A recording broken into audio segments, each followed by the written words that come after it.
Hello, my dear sweet young learners. This is your English teacher Mohammad Iqbal Hassan Sunam from Daffodils High School, Doha, Dhaka. This is another important class on English second paper grammar.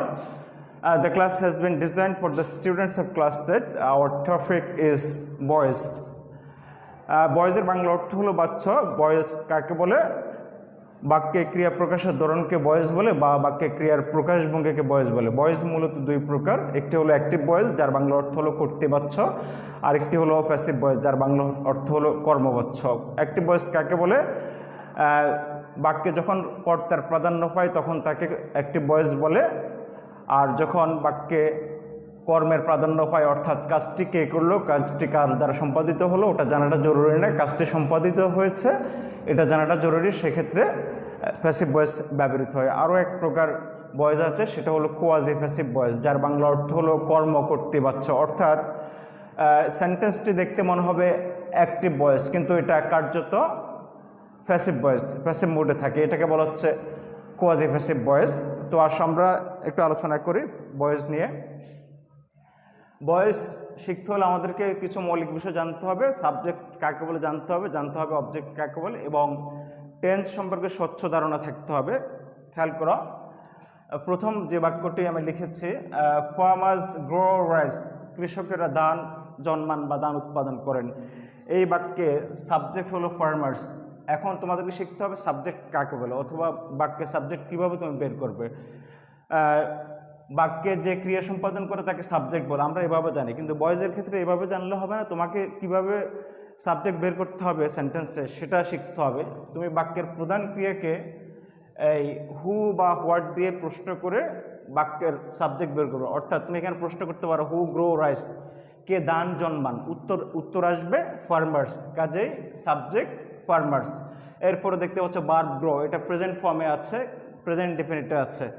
এরপরে দেখতে পাচ্ছ rice, যেটা কিনা object. কীভাবে বুঝলাম এটা object? আমরা বুঝলাম এভাবে, বাক্যের প্রধান ক্রিয়াকে হোয়াট বা হোম দিয়ে প্রশ্ন করলে যে উত্তর পাওয়া যাবে সেটা হলো অবজেক্ট। তুমি এটা যেহেতু বস্তু, এটা ব্যক্তি নয়, সেহেতু তুমি হোয়াট দিয়ে প্রশ্ন করতে পারো, হোয়াট ডু ফার্মার্স গ্রো, কৃষকেরা কি উৎপন্ন করেন বা কি জন্মান, আমরা উত্তর পেয়ে যাই রাইস, কাজে এটা অবজেক্ট। অর্থাৎ সাবজেক্ট অবজেক্ট আগে তোমাদেরকে চিনতে হবে, বের করতে হবে, এরপরে তুমি প্যাসিভ ভয়েসটা ভালোভাবে পারবে।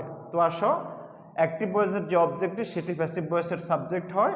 এরপরে টেন্স এবং সাবজেক্টের পার্সন অনুযায়ী অক্সিলারি ভার্ব হয়। আমার ভার্ব যদি প্রেজেন্ট ইনডিফিনিটে থাকে তখন আমরা অক্সিলারি ভার্ব অ্যাম অথবা ইজ অথবা আর ব্যবহার করব। রাইসের সঙ্গে অক্সিলারি ভার্ব ইজ ম্যাচ করে according to subject verb agreement, যে কারণে এখানে অক্সিলারি ভার্ব ইজ ব্যবহৃত হয়েছে। এরপরে আমরা যেটা জানি, প্যাসিভ ভয়েসে সবসময় মেইন ভার্বের ফার্স্ট পার্টিসিপাল ফর্ম ব্যবহৃত হয়। গ্রোর ফার্স্ট পার্টিসিপাল ফর্ম গ্রন। এরপরে প্রেপোজিশন বাই ব্যবহৃত হয়। এরপরে অ্যাক্টিভ ভয়েসের যে সাবজেক্টটি সেটি প্যাসিভ ভয়েসের অবজেক্ট হিসেবে ব্যবহৃত হয়, এখানে যেমনটা ব্যবহৃত হয়েছে। অ্যাক্টিভ ভয়েসের সাবজেক্ট, প্যাসিভ ভয়েসের অবজেক্ট হিসেবে ব্যবহৃত হলো। মেইন ভার্বের ফার্স্ট পার্টিসিপাল ফর্মের পরে যে সবসময় প্রিপোজিশন বাই ব্যবহৃত হবে এমন নয়। কোনো ভার্বের পরে টু ব্যবহৃত হতে পারে, অ্যাট ব্যবহৃত হতে পারে, উইথ ব্যবহৃত হতে পারে, ঠিক আছে। Moving on to the second sentence, all know him, সকলেই তাকে চেনে। এই সেন্টেন্সের সাবজেক্ট অল। হু নো হিম, কারা তাকে চেনে, উত্তর হলো অল, তাহলে এটা সাবজেক্ট। এরপরে হোম ডু অল নো, এটা হলো অবজেক্ট। তুমি হোম দিয়ে প্রশ্ন করো সকলে কাকে চেনে, তাকে, হিম, তাহলে এটা অবজেক্ট। এবার আসো প্যাসিভ ভয়েসে, অ্যাক্টিভ ভয়েসের অবজেক্ট হিম, এটা প্যাসিভ ভয়েসের অবজেক্ট হবে হিমের সাবজেক্টিভ কেস হি। তোমাদেরকে কেস পরিবর্তনটা শিখতে হবে, অর্থাৎ সাবজেক্ট হি হলে অবজেক্ট হবে হিম, অবজেক্ট হিম হলে সাবজেক্ট হবে হি। এভাবে বাইস ভার্সা করে বাকি প্রোনাউনগুলো শিখে রাখতে হবে, কেসগুলো।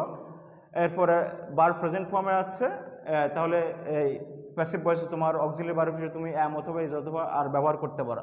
হির সঙ্গে সাবজেক্ট ভার্ব এগ্রিমেন্ট অনুযায়ী ইজ মিলে, যে কারণে আমি ইজ ব্যবহার করলাম। এরপর মেইন ভার্ব নোর ফার্স্ট পার্টিসিপাল ফর্ম নন, ঠিক আছে। আমি এর আগে যেমনটা বলেছি সবসময় বাই ব্যবহৃত হবে না, ভার্বের ফার্স্ট পার্টিসিপাল ফর্মের পরে।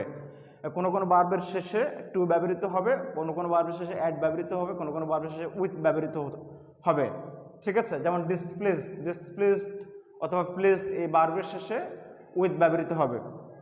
এরকম আরও কিছু বার্ব আছে। এরপরে আমরা বাই নোনের পরে বাই ব্যবহার না করে টু ব্যবহৃত হয়, কারণ নো বার্বটি সবসময় প্যাসিভ ভয়েসে টু প্রেপোজিশনটি অ্যাকসেপ্ট করে। এরপরে অ্যাক্টিভ ভয়েসের সাবজেক্ট অল, এটা প্যাসিভ ভয়েসের অবজেক্ট হবে। Moving on to the third sentence, they might commit war crimes, subject they, might modal auxiliary, commit main verb, war crimes object. তাহলে যেটা প্যাসিভ ভয়েসের অবজেক্ট, অ্যাক্টিভ ভয়েসের অবজেক্ট, প্যাসিভ ভয়েসের subject হবে। আমরা যেটা জানি, তোমরা জানো যে মডেল অক্সিলারি থাকলে প্যাসিভে মডেল অক্সিলারি শেষে বি যুক্ত হবে, সেহেতু আমরা মাইট ছিল, আমরা মাইট বি লিখেছি। এরপরে তোমরা ইতিমধ্যে জেনে গেছো যে মেইন ভার্বের ফার্স্ট পার্টিসিপাল ফর্ম ব্যবহৃত হয় প্যাসিভ ভয়েসে সব সময়, যে কারণে কমিটের first participle form committed.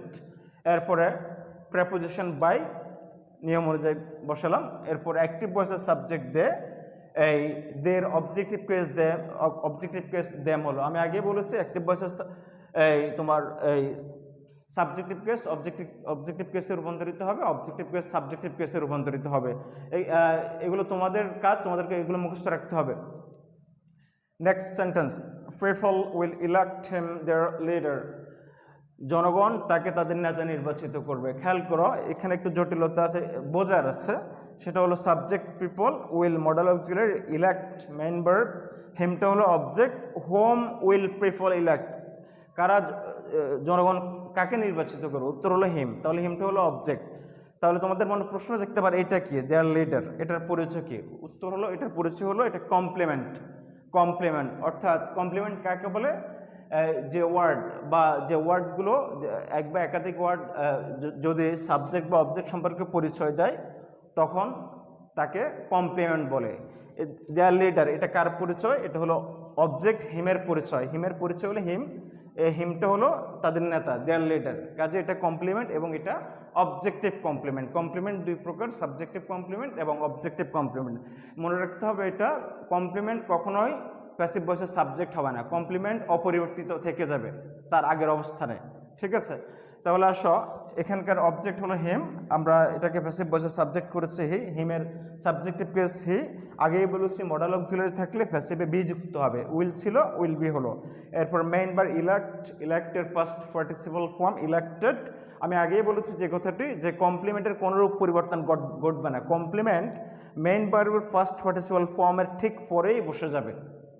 Passive ভয়েসে যখন তুমি মেইন ভার্বের ফার্স্ট পার্টিসিপাল ফর্ম ব্যবহার করবে তখন ঠিক এর পরে কমপ্লিমেন্টে বসে যাবে। এরপরে প্রেপোজিশন বাই ব্যবহৃত হবে। এরপরে অ্যাক্টিভ ভয়েসের যে সাবজেক্টটি সেটি প্যাসিভ ভয়েসের অবজেক্ট হিসেবে ব্যবহৃত হবে। আমি আগেই বলেছি নাউনের কোনো পরিবর্তন হবে না, নাউন সাবজেক্টে যেভাবে থাকে অবজেক্টও সেভাবে হবে, শুধুমাত্র প্রোনাউনের জায়গায় পরিবর্তনটা আসবে। অর্থাৎ প্রোনাউনের সাবজেক্টিভ কেস থাকে, অবজেক্টিভ কেস থাকে। ঠিক আছে, যেমন যদি সাবজেক্ট যদি হি হয়, প্যাসিভ ভয়েসের অবজেক্ট হবে হিম, হির অবজেক্টিভ কেস হিম হবে। একইভাবে অ্যাক্টিভ ভয়েসের অবজেক্ট যদি হিম হয় সেক্ষেত্রে প্যাসিভ ভয়েসের সাবজেক্ট হি হবে, হিমের সাবজেক্টিভ কেস হি। এভাবে তোমাদেরকে মনে রাখতে হবে। এরপর আসো হানি টেস্ট সুইট, মধু স্বাদে মিষ্টি। আমি একটা কথা বলেছি, আরেক প্রকারের ভয়েস আছে, সেটা হলো কোয়াসি প্যাসিভ ভয়েস, যার বাংলা অর্থ হলো কর্মকর্তৃবাচ্য। এই সেন্টেন্সটি কোয়াসি প্যাসিভ ভয়েসের প্রকৃষ্ট উদাহরণ। এটা দেখতে মনে হচ্ছে অ্যাক্টিভ ভয়েস, অর্থাৎ এখানে কাজটা করছে মনে হয় যে হানি খাচ্ছে, কিন্তু আসলে সেটা নয়। মানুষ বা অন্য কোনো প্রাণী হানি খেতে পারে, কিন্তু হানিকে খেতে পারে না। দেখে মনে হচ্ছে এটা অ্যাক্টিভ, কিন্তু আসলে তা কিন্তু নয়, এটা প্যাসিভ মোডে আছে। দেখতে অ্যাক্টিভ, এটা দেখতে অ্যাক্টিভ কিন্তু কার্যত এটা প্যাসিভ, এই জন্য এটাকে বলা হচ্ছে কোয়াসি প্যাসিভ। ঠিক আছে, তো এটার প্যাসিভ ফর্মটা কীরকম হবে এরকম। কোয়াজি প্যাসিভ ভয়েসের ক্ষেত্রে বা রিফ্লেক্সিভ অবজেক্টযুক্ত সেন্টেন্সের ক্ষেত্রে অ্যাক্টিভ ভয়েসের সাবজেক্ট যেটা প্যাসিভ ভয়েসের সাবজেক্টও সেটা হবে। অর্থাৎ অ্যাক্টিভ ভয়েসের সাবজেক্ট হানি, প্যাসিভ ভয়েসের সাবজেক্টও হানি হবে।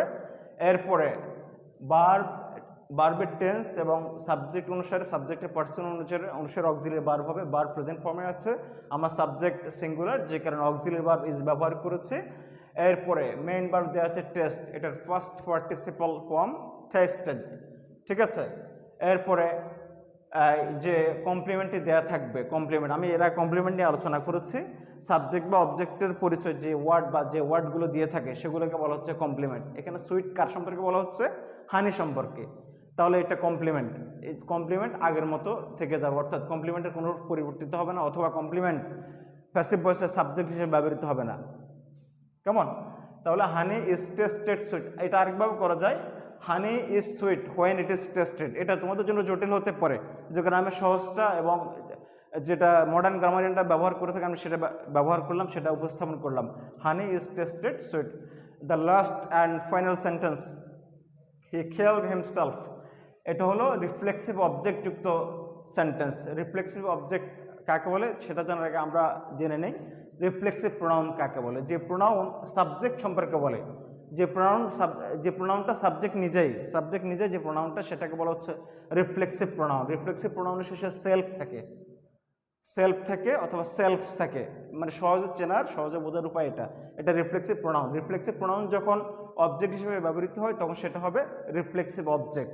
এই রিফ্লেক্সিভ অবজেক্টযুক্ত সেন্টেন্সকে প্যাসিভ করতে হলে যেটা করতে হবে, অ্যাক্টিভ ভয়েসের সাবজেক্ট যেটা সেটা প্যাসিভ ভয়েসের সাবজেক্ট হবে। এরপরে ভার্বের টেন্স এবং সাবজেক্টের পার্সন অনুযায়ী অক্সিলারি ভার্ব হয়। আমাদের ভার্ব ফার্স্ট ফর্মে আছে, তাহলে প্যাসিভ ভয়েসের পাস্ট ইনডেফিনিটের অক্সিলারি ভার্ব কি? ওয়াজ অথবা ওয়্যার। আমাদের সাবজেক্টটা কি? হি, তাহলে কেন ওয়াজটা ম্যাচ করবে অ্যাকর্ডিং টু সাবজেক্ট বা অ্যাগ্রিমেন্ট, তাহলে হি ওয়াজ। এরপরে মেইন ভার্ব কিল্ড, এটা ফার্স্ট পার্টিসিপল ফর্ম কিল্ড। এরপরে প্রেপোজিশন বাই, এরপরে অ্যাক্টিভ ভয়েসের অবজেক্ট হিমসেলফ, প্যাসিভ ভয়েসের অবজেক্ট হিমসেলফ। অর্থাৎ আমরা যেটা বুঝলাম যে সেটা হলো রিফ্লেক্সিভ অবজেক্টযুক্ত সেন্টেন্সকে প্যাসিভে নিতে হলে সাবজেক্ট এবং অবজেক্ট আগের মতোই থেকে যাবে, অর্থাৎ অ্যাক্টিভ ভয়েসের সাবজেক্ট প্যাসিভ ভয়েসের সাবজেক্ট হবে এবং অ্যাক্টিভ ভয়েসের অবজেক্ট প্যাসিভ ভয়েসের অবজেক্টই হবে। একইভাবে কোয়াসি প্যাসিভ ভয়েসটাও এরকম হবে, অ্যাক্টিভ ভয়েসের সাবজেক্ট যেটা সেটা প্যাসিভ ভয়েসের সাবজেক্ট হবে, ঠিক আছে, কোনো পরিবর্তন হবে না। এবং কমপ্লিমেন্টটা ভার্বের ফার্স্ট পার্টিসিপল ফর্মের পরে বসবে, এখানে বাই বসবে না, বাই প্লাস অবজেক্ট ব্যবহৃত হবে না, এটা উজ্জ্ব থাকবে, ঠিক আছে। This is all for now, best of luck, আল্লাহ হাফেজ।